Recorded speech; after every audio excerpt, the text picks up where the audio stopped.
So here we are, day 2 of Paradigm Shift has just finished, and again, it sounds like an exaggeration, but it was something, it was just mind-blowing. We got to talk to Bob. Sounded like it was a very small, minor claim to fame, but he asked me a question, and we sat right in the aisle, so we got up close and personal. This is obviously him, the man himself there.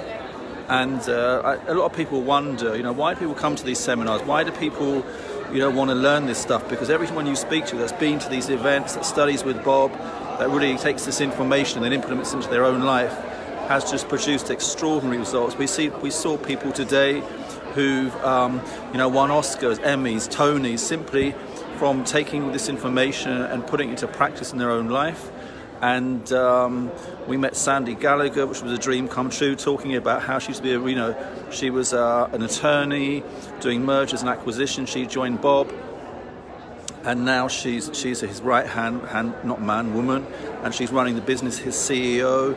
I've made connections with Miss Peggy McColl, who's a coach for, it's Bob there, Mr. Bob, who's a coach for authors. We've talked about a book idea.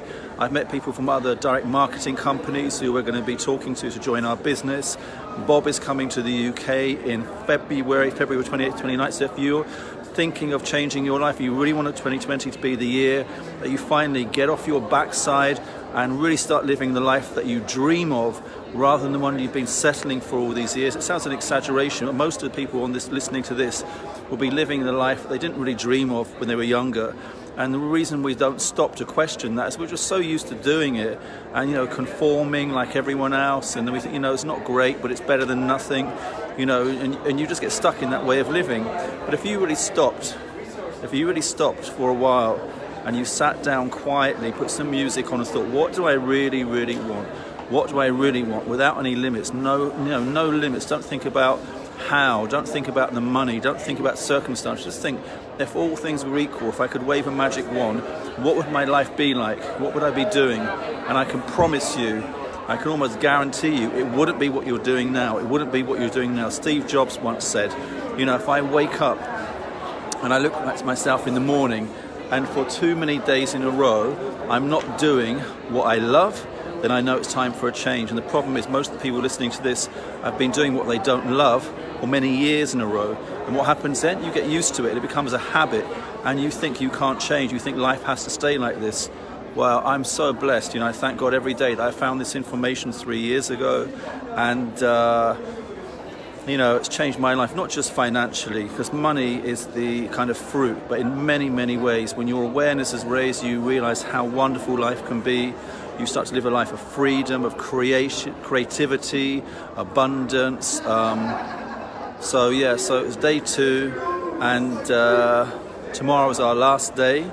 And today we learned about visioneering, which I'll be explaining later, how to create your life from your imagination. Your imagination is incredible.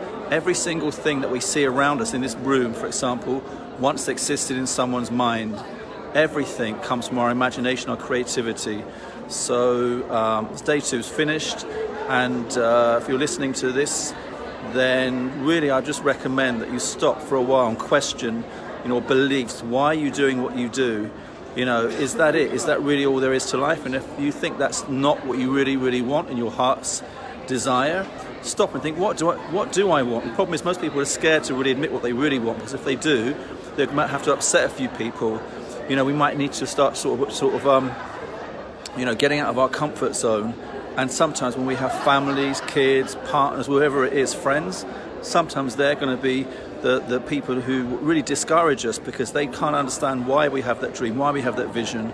And but you've got to live. If you want, I heard this thing, if I want to be me, I've got to be free. I've got to be the me I want to be, not the me that I think my family want me to be, not the me that I think my partner or my children want me to be. If I want to be free, I've got to be me. And if you're listening to this and you want to be free, you've got to make a move. So see you all soon. Ciao.